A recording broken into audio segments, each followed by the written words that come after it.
Good evening बच्चों, कैसे हैं आप सभी। एक बार फिर मैं शिवांशु सिंह आपका स्वागत करता हूं अपने चैनल स्टडी विद शिव में।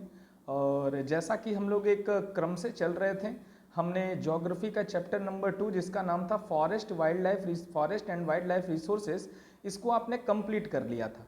और आज हम बात करेंगे इसी चैप्टर के एक्सरसाइज के क्वेश्चनों की, और आज हम बात करेंगे इसी चैप्टर के मैपिंग के क्वेश्चनों की, क्योंकि ये चैप्टर मैपिंग के लिए सबसे ज़्यादा इंपॉर्टेंट होता है। क्यों? क्योंकि इसमें पूछे जाते हैं आपके नेशनल पार्क और वाइल्ड लाइफ सेंचुरीज। तो अगर आपको याद हो तो नेशनल पार्क और वाइल्ड लाइफ सेंचुरीज मैं आपको पहले भी बता चुका हूँ, याद है। जब हम 9th में आपको पढ़ा रहे थे तो मैंने कई सारे नेशनल पार्क्स आपको याद कराए थे, कई सारी हमने वाइल्ड लाइफ सेंचुरीज आपको याद कराई थी। तो वो सब आपको दिमाग में अभी रखना है, ठीक। उन्हीं को रिवाइज करेंगे और उन्हीं में आगे बढ़ेंगे। तो चैप्टर्स में आगे बढ़ते हैं। चैप्टर का नाम है forest and wild life resources, ठीक है। अब अगर हम चैप्टर की बात करते हैं, ठीक, तो चैप्टर में आपने क्या क्या पढ़ लिया, इसमें आपको मैंने बताया कि बायोडाइवर्सिटी क्या होती है। सबसे इंपॉर्टेंट डिफिनेशन जो पूछी जाती है हर बार कि व्हाट इज बायोडाइवर्सिटी, मतलब आपको बताना होता है कि बायोडाइवर्सिटी क्या होती है। तो इसके लिए मैंने आपको एक बुक की डिफिनीशन बताई है, उसी बुक की डिफिनीशन को आपको याद रखना है। क्या बताई है एक बार देख लेते हैं। ये बताई है आपको बुक की डिफिनीशन कि biodiversity is immensely rich in wild life and cultivated species, diverse in form and function but closely integrated in a system through multiple network of inter dependencies. तो ये डिफिनीशन आपको याद रखनी है बायोडाइवर्सिटी से। अब सीधे क्वेश्चंस पर आते हैं कि क्वेश्चंस, एक्सरसाइज के क्वेश्चंस में क्या क्या आपसे पूछा गया है। तो इतना सब मैंने आपको पढ़ाया। तो ये आ गया आपका एक्सरसाइज का क्वेश्चन, ठीक है। तो सबसे पहला जो क्वेश्चन है, which of the following conservation studies do not directly involve community participation, मतलब इसमें से कौन सी ऐसी स्ट्रेटेजी है जिसमें कम्युनिटी एक साथ नहीं आई थी। तो याद रखिएगा, हमेशा गड़बड़ हम कहाँ कर देते हैं, हम नॉट को नहीं देखते हैं। हम ऐसे ही क्वेश्चन को पढ़ते हैं और भूल जाते हैं कि इसमें एक वर्ड लगा है नॉट, तो इसमें सही वाला नहीं बताना है, इसमें आपको बताना है कौन सा ऐसा नहीं है। तो इसमें दिक्कत होती है। तो इसीलिए मैं कह रहा हूं कि ऐसे क्वेश्चंस को आप ध्यान से पढ़ेंगे कि नॉट लगा है, और नॉट को पेपर में अंडरलाइन कर दीजिए कि आपको क्वेश्चन आंसर कौन सा ढूंढना है, नहीं वाला आंसर ढूंढना है। तो कौन सा ऐसा है जो कम्युनिटी, डायरेक्ट कम्युनिटी इन्वॉल्व नहीं हुई थी इसमें। तो ज्वाइंट फॉरेस्ट मैनेजमेंट, इसको कहते हैं JFM। एक बिटिया ने पूछा था कि ज्वाइंट फॉरेस्ट मैनेजमेंट क्या होता है। मैंने बताया कि ज्वाइंट फॉरेस्ट मैनेजमेंट में क्या होता है, वहां की जो कम्युनिटी है, जान लीजिए ये क्या होता है। सबसे पहले वहां की कम्युनिटी है और वहां की जो गवर्नमेंट है, या फिर कह सकते हैं वहां की जो आपका डिपार्टमेंट है, जो फॉरेस्ट डिपार्टमेंट है, जो आपका फॉरेस्ट डिपार्टमेंट है, ये दोनों मिलकर फॉरेस्ट को बचाने का काम करते हैं। तो वही कहलाता है ज्वाइंट फॉरेस्ट मैनेजमेंट। ज्वाइंट का मतलब मिल गए। अब कौन लोग मिल गए, तो वहां की जो कम्युनिटी है, वहां पर रहने वाले जो लोग हैं, शेड्यूल्ड ट्राइब्स हैं या जो भी हैं, ठीक है, वो गवर्नमेंट या डिपार्टमेंट के साथ मिलकर, फॉरेस्ट डिपार्टमेंट के साथ मिलकर उस जंगल को, उस फॉरेस्ट को बचाने का काम करते हैं। तो वही क्या कहलाता है, ज्वाइंट फॉरेस्ट मैनेजमेंट, ठीक है।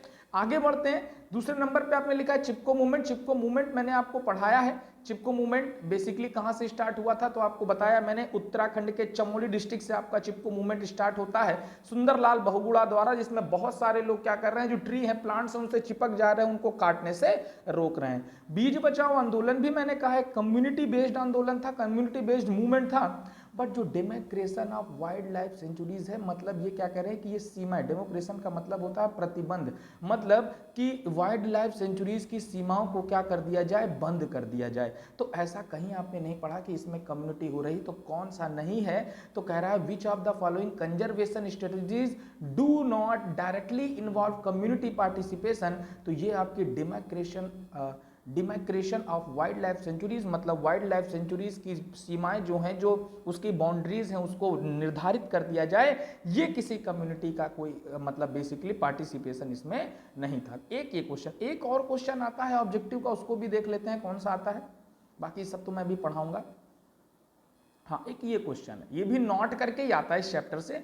लिखा है which of these statement is not. तो सबसे पहले नॉट को आपको अंडरलाइन करना है कि हमें कौन सा बताना है, कौन सा नहीं है।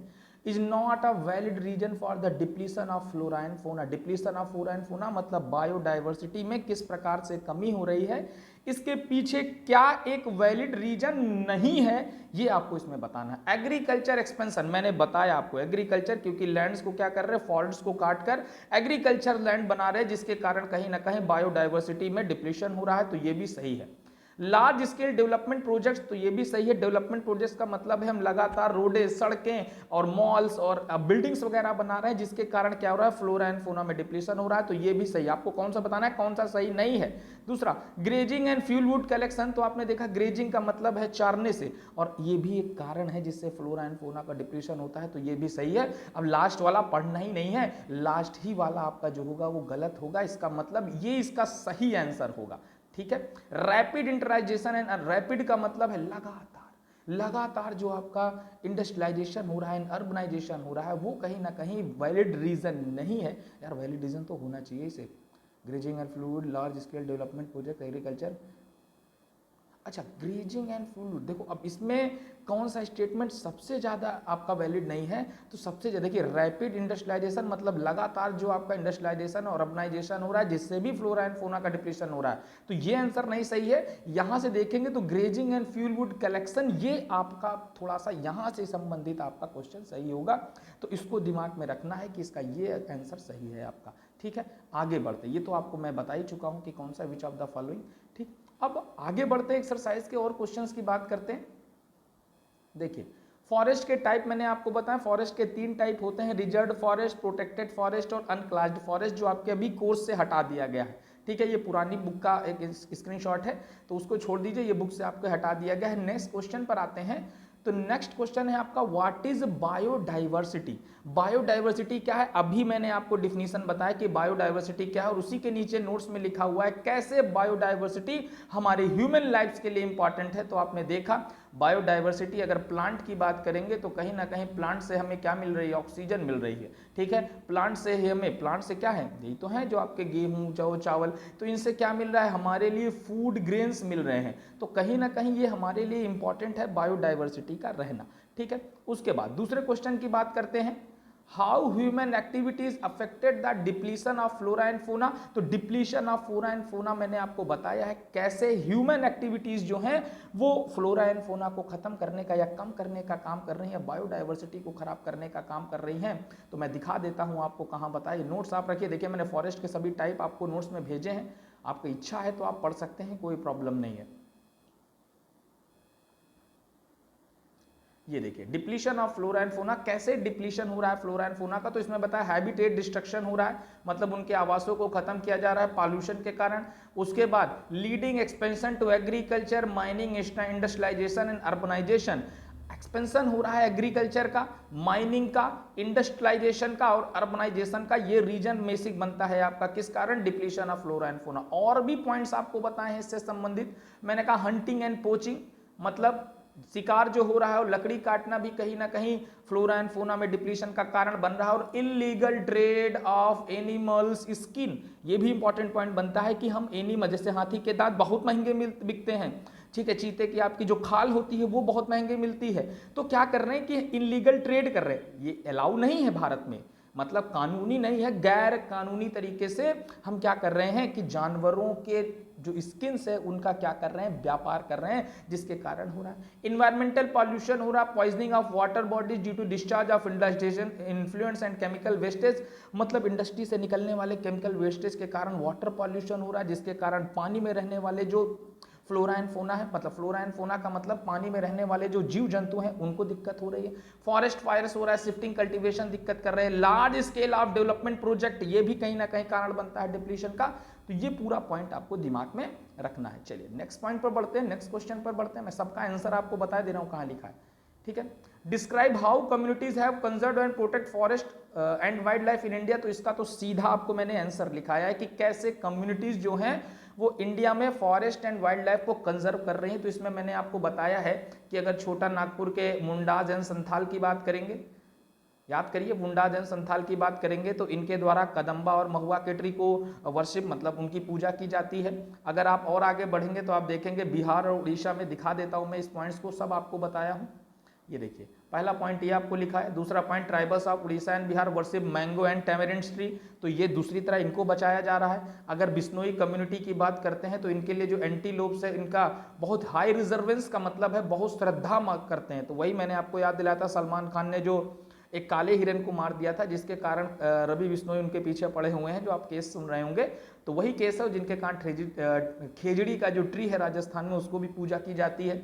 आपने दिखा है नेक्स्ट पॉइंट आपने लिखा है the villagers around the Sariska tiger reserve. Sariska tiger reserve आपका राजस्थान में है, तो इसके अगल बगल के जो विलेजर्स हैं उन्होंने क्या किया, अपोज किया था माइनिंग एक्टिविटीज को, कि वहां पर जो माइनिंग एक्टिविटीज हो रही है जिसके कारण फ्लोरा एंड फौना मतलब वाइल्ड लाइफ इंडेंजर्ड हो रही है उसको हटाया जा रहा है। और villagers of Alwar district in Rajasthan band the, ये आपको याद रखना है, भैरव देव डिकेब सेंचुरी। तो भैरव देव डिकेब सेंचुरी के अगल बगल 200 हेक्टेयर तक वहां के जो विलेजर्स हैं उन्होंने सभी माइनिंग एक्टिविटीज या लंबरिंग एक्टिविटीज को बंद करने की बात कही थी। तो इस तरह कम्युनिटीज से आपको क्या कहीं ना कहीं फायदा मिल रहा है। तो ये तो थे आपके एक्सरसाइज के क्वेश्चंस। एक और right a note of good practice towards conservation of forest and wild life. आपको एक नोट लिखना है, ये आपको अपने मन से करना है ये क्वेश्चन, ठीक है। और ये क्वेश्चन आपको अपने मन से करना है और इस क्वेश्चन को मैं लिखिएगा आप लोग और लिखिएगा और मैं ग्रुप में सेंड करिएगा, मैं देखूंगा किसने किस तरह लिखा है। Right a note on good practices towards conserving forest and wild life. हम किस तरह से फॉरेस्ट एंड वाइल्ड लाइफ को बचा सकते हैं, अगर आपको लिखना है, मतलब आपको अगर नकल करके लिखना है तो मैंने conservation of forest and wild life बताया है, उससे आप सभी पॉइंट्स को उठा सकते हैं। बाकी अगर आपको अपने मन से लिखना है तो और बेहतर है, इसको आप अपने मन से लिख सकते हैं, ठीक है। तो ये तो थे आपके एक्सरसाइज के क्वेश्चंस। अब आते हैं मैपिंग की बात करते हैं। तो यहां से जो मैपिंग में क्वेश्चन पूछा जाता है तो सबसे पहला जो क्वेश्चन आपका आता है कि डिस्ट्रीब्यूशन ऑफ फॉरेस्ट। देखिए ये कोर्स में नहीं है पर मैप में ये पूछ लिया जाता है कि रिजर्व फॉरेस्ट कहाँ है, प्रोटेक्टेड फॉरेस्ट कहाँ है और जो अनक्लोज्ड फॉरेस्ट कहाँ है, ठीक है।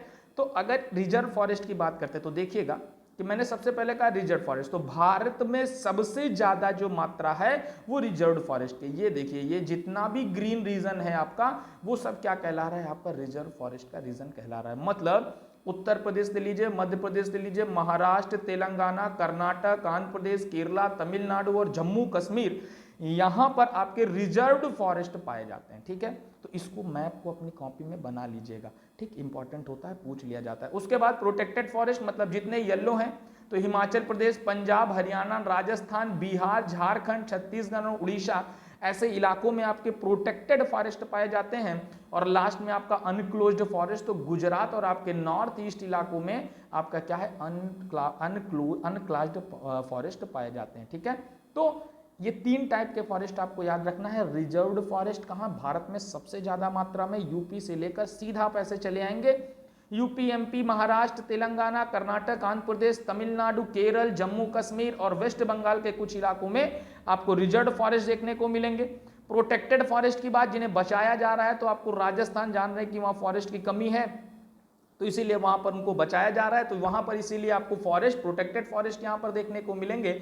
और लास्ट में आप अगर अनक्लास्ड फॉरेस्ट तो आपको गुजरात और नॉर्थ ईस्ट इलाकों में देखने को मिलेंगे। तो मैपिंग में आपको ये दिमाग में रखना है, इस मैप को बना लीजिएगा। मैंने आपको इसीलिए 11 मैप बनाने को बोले थे, आपने बनाए नहीं बनाए वो अलग बात है, ठीक है, बट अब वो इनका यहाँ पर यूज होगा। एक मैप में आप ये बनाएंगे और दूसरे मैप में आप नेशनल पार्क्स वगैरह दिखाएंगे कि सब आपके नेशनल पार्क्स वगैरह कहाँ पर है, ठीक। चलिए ये बात करते हैं। देखिए ये नेशनल पार्क का आपका एक मैप है, इसको आप देख कर बनाइएगा और मैंने सब लिखा हुआ है कि कौन सा नेशनल पार्क आपसे अभी तक पूछा गया है। सबसे पहले ये सब मैं आपको बता चुका हूं कि जिम कॉर्बेट नेशनल पार्क कहाँ है, तो उत्तराखंड, याद करिएगा 9th में मैंने पूरा आपको रिवाइज कराया था। कई सारी वाइल्ड लाइफ सेंचुरीज थी, बर्ड सेंचुरीज थे, नेशनल पार्क थे और बहुत सारी चीज़ें जो मैंने आपको रटाई थी। तो ये सब रटने वाली चीज़ें हैं, इनको सबसे पहले आप ये 15 को रटिएगा, आपको रटे हैं, ठीक है। ऐसा नहीं है कि आपको नहीं आते, बस आपके दिमाग में कहीं छुप गए हैं, बस उसी को दोबारा उसको वापस निकालना है। आप आराम से सभी चीज़ों को रट लेंगे। देखिए सबसे पहला आपका जिम कॉर्बेट नेशनल पार्क, तो ये भारत का सबसे पहला 1936 में बना नेशनल पार्क है, जिसको अब रामगंगा नेशनल पार्क के नाम से भी जाना जाता है, तो इसको दिमाग में रखिएगा, ठीक है। उसके बाद आपका जिम कॉर्बेट नेशनल पार्क कहाँ है, तो उत्तराखंड में है। उसके बाद काजीरंगा नेशनल पार्क आपका आसाम में है। तो अब आपको सभी स्टेट्स की लोकेशन भी दिमाग में होनी चाहिए कि कौन सा स्टेट कहां पर है, आसाम कहां पर है, उत्तराखंड कहां पर है, मणिपुर, मेघालय, ये सब कहां पर है, तो इनको भी आपको दिमाग में रखना है। उसके बाद अगर हम बात करेंगे, ठीक है। नेक्स्ट की बात करते हैं तो आपका मानस नेशनल पार्क कहाँ पर है, तो आसाम में है। जिम कॉर्बेट नेशनल पार्क, मेरे साथ सुनिएगा, केवल जो मैं बोल रहा हूँ उसको सुनते चलिएगा, आपको याद हो जाएगा। ठीक है, मैंने कहा जिम कॉर्बेट नेशनल पार्क कहाँ है, तो Jim Corbett national park Uttarakhand में। उसके बाद काजीरंगा नेशनल पार्क कहाँ है, तो आसाम में। तो आसाम में आपके दो नेशनल पार्क हैं, एक काजीरंगा नेशनल पार्क है, दूसरा मानस नेशनल पार्क है। उसके बाद सबसे इंपॉर्टेंट कीबुल लामजाओ, कीबुल लामजाओ एक फ्लोटिंग, फ्लोटिंग का मतलब तैरता हुआ नेशनल पार्क है। तो याद रखिएगा ये तैरते हुए नेशनल पार्क के रूप में भी पूछा जाता है, मणिपुर में है। ठीक, उसके बाद सबसे पहला कहां पर है, तो जिम कॉर्बेट आपका उत्तराखंड में, दूसरा काजीरंगा आपका आसाम में, तीसरा एक और आसाम में है मानस, कीबुल लामजाओ मणिपुर में, नोकरेक मेघालय। नोकरेक कहां पर है, तो आपका मेघालय में है। रणथंभौर, रासे रणथंभौर और रासे राजस्थान, तो राजस्थान में है। गासे गिर और गासे गुजरात, तो गिर आपका कहां है, गुजरात में है। सुंदरबन, मैंने आपको सुंदरबन का डेल्टा बनता है, मैंने कई बार आपको बताया है। तो सुंदरबन नेशनल पार्क आपका वेस्ट बंगाल, और एक और नेशनल पार्क जो पूछा जाता है बक्सा नेशनल पार्क, तो ये भी आपका कहां है, वेस्ट बंगाल में। बांदीपुर नेशनल पार्क आपका कर्नाटक में। कान्हा किसली और पेरियार, कान्हा नेशनल पार्क आपका मध्य प्रदेश में। उसके बाद बांधवगढ़, और फिर देखिए कान्हा दो बार हो गया है, तो कान्हा नेशनल पार्क और बांधवगढ़ नेशनल पार्क आपका मध्य प्रदेश में। पेरियार से कोई भी चीज आ जाए तो केरला में, सिमलीपाल आपका उड़ीसा में। अब इनको ना मैप में देख लेते हैं एक बार, आपको मैप में इसीलिए मैंने लिखवाया था कि मैप दिमाग में रखिएगा। देखिए अगर आप बात करते हैं नेशनल पार्क की, तो जो आपके ट्रायंगल्स में है वो सब नेशनल पार्क है। तो सबसे पहले उनको देख लेते हैं। मैंने कहा कि एक नेशनल पार्क है ग्रेट हिमालय, और ये ग्रेट हिमालय जो नेशनल पार्क है वो कहाँ पर है, तो ग्रेट हिमालय आपका नेशनल पार्क है हिमाचल प्रदेश में। ये आपका हिमाचल प्रदेश हो गया।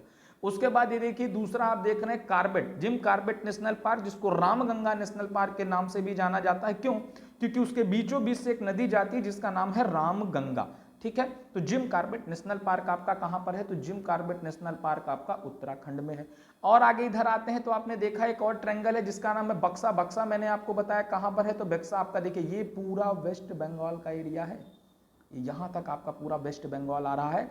तो बक्सा नेशनल पार्क आपका कहां पर है, वेस्ट बंगाल। एक बार फिर से देख लेते हैं, हिमालय नेशनल पार्क हिमाचल प्रदेश, हिमालय से हिमाचल प्रदेश। जिम कॉर्बेट याद रखिएगा पूछा जाता है आपका उत्तराखंड में है। उसके बाद बक्सा नेशनल पार्क आपका वेस्ट बंगाल। उसके बाद वेस्ट बंगाल में एक और नेशनल पार्क है जिसका नाम है सुंदरबन नेशनल पार्क। तो इसको भी आपको दिमाग में रखना है कि दो नेशनल पार्क हैं आपके वेस्ट। तो आपका सुंदरबन जो नेशनल पार्क है वो कहां पर है, तो सुंदरबन नेशनल पार्क आपका वेस्ट बंगाल में है। आगे देखेंगे मानस और काजीरंगा, ये दोनों जो नेशनल पार्क हैं ये आसाम में है। ये पूरा आपका आसाम का इलाका हो गया। उसके ऊपर अरुणाचल प्रदेश है, उसके नीचे आसाम है। कीबुल लामजाओ मैंने आपको बताया, कीबुल लामजाओ एक फ्लोटिंग है जो मणिपुर में है, फ्लोटिंग आपका नेशनल पार्क है जो मणिपुर में है। ग्रेट हिमालय मैंने बताया कहां पर है, हिमाचल प्रदेश। Jim Corbett Uttarakhand. बक्सा आपका वेस्ट बंगाल। उसके बाद वेस्ट बंगाल में सुंदरबन भी है। मानस और काजीरंगा आपका आसाम में है। कीबुल लामजाओ आपका मणिपुर में है। सिमलीपाल आपकी बात करेंगे तो सिमलीपाल ये आपका उड़ीसा है, तो सिमलीपाल आपका उड़ीसा में है। उसके बाद पेरियार, मैंने कहा पेरियार से संबंधित कोई भी चीज मिल जाएगी तो केरल के साथ सीधे भागना है और कहीं नहीं जाना है। पेरियार मतलब केरल, ठीक है। उसके बाद गिर आपका एक नेशनल पार्क है, मैंने कहा जी से स्टार्ट होता है गिर और जी से स्टार्ट होता है गुजरात, तो ये भी आपको याद रखना है गुजरात में है। मैंने कहा रणथंभौर नेशनल पार्क की अगर बात करेंगे तो आर से रणथंभौर और आर से राजस्थान, तो आपका राजस्थान में है।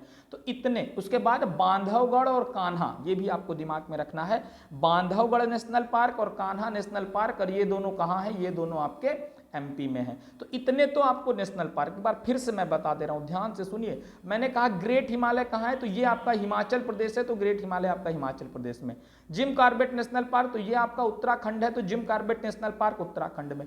उसके बाद बक्सा और सुंदरबन नेशनल पार्क जो है वो आपका वेस्ट बंगाल में है। ये पूरा देखिए आपका वेस्ट बंगाल जा रहा है।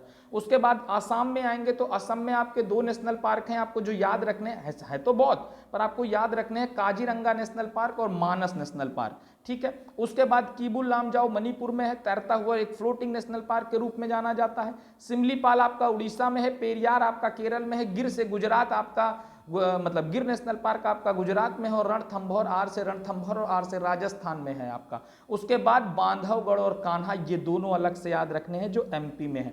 तो इसको याद करने के लिए तो सबसे पहले आपको ये याद होना चाहिए कि आपका कौन सा स्टेट कहां पर है, और इसीलिए मैंने आपको इतने मैप्स बनवाए थे कि आपको रट जाएं। नहीं रटा है तो 3-4 बार जहां आप बैठ के पढ़ते हैं वहीं पे एक मैप चिपका लीजिए जिसमें सब स्टेट्स की लोकेशन लिखी हो, और आप उसको रोज देखिए 10 मिनट, ऐसे आंखें खोल कर रोज 10 मिनट देखिए और आपको सब याद हो जाएगा कहां से है। ठीक है, तो ये तो हो गए आपके नेशनल पार्क। अब अगर बर्ड सेंचुरी की बात, वाइल्ड लाइफ सेंचुरी की बात करते हैं, तो वाइल्ड लाइफ सेंचुरी देखिए ये लिखा ही है मैंने, वाइल्ड लाइफ सेंचुरी दाचीगम एक वाइल्ड लाइफ सेंचुरी है जो जम्मू कश्मीर में है। कुगती आपको याद रखना है हिमाचल प्रदेश से पूछी जाती है, Kugti wild life sanctuary Himachal Pradesh. Sariska आपको 100 बार बता रखा है राजस्थान में है। पंचमढ़ी मध्य प्रदेश में, चंद्रप्रभा आपको पिछली बार याद कराया था उत्तर प्रदेश में है। मुदिमलाई कहां है, तमिलनाडु में। तो एक बार वाइल्ड लाइफ सेंचुरी भी देख लेते हैं। मैंने कहा वाइल्ड लाइफ सेंचुरी जो आपका सर्कल से है, मतलब वो आपके दाचीगम ये आपका जम्मू कश्मीर में आपका दाचीगम वाइल्ड लाइफ सेंचुरी है। उसके बाद कुगती कहां पर है, तो मैंने कहा हिमाचल प्रदेश में कुगती वाइल्ड लाइफ सेंचुरी है, वो ग्रेट हिमालयन नेशनल पार्क है। सरिस्का की अगर बात करेंगे तो राजस्थान में आपका रणथंभौर नेशनल पार्क है और सरिस्का वाइल्ड लाइफ सेंचुरी है। उसके बाद और देखिए तो पंचमढ़ी आपका कहां पर है, एमपी में है। और मैंने कहा बांधवगढ़ और कान्हा किसली नेशनल पार्क है जो एमपी में है, और पंचमढ़ी एक वाइल्ड लाइफ सेंचुरी है जो एमपी में है। और कहीं पर है देखिए, और कहीं आपको नहीं दिख रहा है। मैंने और कुछ भी बताया, जैसे उत्तर प्रदेश में आप बात करेंगे तो उत्तर प्रदेश में चंद्रप्रभा है। तमिलनाडु की अगर आप बात करेंगे तो तमिलनाडु में आपका मुदुमलाई है, ठीक है, जो पूछ ली जाती है। तो इतने आपको वाइल्ड लाइफ सेंचुरी और नेशनल पार्क्स को भी दिमाग में रखना है। ठीक है, तो इतना आपको याद करना है यहाँ के एक्सरसाइज से लेकर मैपिंग तक। अब इसको कैसे करना है, तो जैसा कि मैंने आपको ऐसे लिखाया है, ठीक है, वैसे तो आपने पहले लिखा होगा, ठीक, आपने अगर 9th में हमसे पढ़ा होगा तो आपने इसको जरूर लिखा होगा अपनी कॉपी में। अगर आपने अपनी कॉपी में लिखा है तो कुछ नहीं करना है, बस उसी कॉपी को खोलिए और एक बार फटाफट देख डालिए और इसको एक बार मैप में बना लीजिए। ये 15 तो बना लीजिए क्योंकि ये 15 पूछे गए हैं पिछले 15 साल में एक बार। ठीक है, तो ये 15 तो आपको दिमाग में रखने ही रखने हैं, बाकी अगर और भी आपको याद हो जा रहे हैं तो इससे बढ़िया क्या है। तो इतना तो आज आपको मैंने इस एक्सरसाइज और मैपिंग के बारे में इस चैप्टर से बता दिया। कल से हम अपना सिविक्स का एक नया चैप्टर स्टार्ट करेंगे, फेडरलिज्म। इंपॉर्टेंट चैप्टर है, याद रखिएगा, क्योंकि इस चैप्टर से लॉन्ग आंसर जरूर आता है फेडरलिज्म से। ठीक है, तो इंपॉर्टेंट चैप्टर है, कल उसको समझेंगे थोड़ा सा। अभी हो सकता है तो रात, अभी तो आज मुश्किल है। ठीक है, तो कल से इसको पूरा मैं इसका एक पीडीएफ बना लूंगा, पूरा एक एनिमेटेड पीडीएफ बना लूंगा जिसको आपको पढ़ाऊंगा, आसान रहेगा आपको पढ़ने के लिए। और बाकी जो प्रॉब्लम हो रही है आप पढ़ते रहिए। अगर आपको नोट्स की दिक्कत है तो आप यही नोट्स बनाइए, आप और नोट्स मत बनाइए, ज़्यादा मेहनत मत करिए। जिससे आपका फायदा हो वही काम करिए, जिससे आपका फायदा ना हो वो काम बिल्कुल मत करिए। तो आप यही नोट्स बनाइए, आप यही नोट्स वहाँ भी दिखाइए, कोई दिक्कत नहीं, कह दीजिए हमने बनवाई है और वही चल रही है। ठीक है, ठीक है, तो आसानी से पढ़ाई करिए, आराम से पढ़ाई करिए, अपना ध्यान रखिए, पढ़ते रहिए बस। ठीक है, मैं पढ़ाता रहूँगा और इसमें किसी और को कोई दिक्कत होती है तो आप मुझसे बता सकते हैं। ठीक, बस चलिए, गुड नाइट, अपना ध्यान रखिए।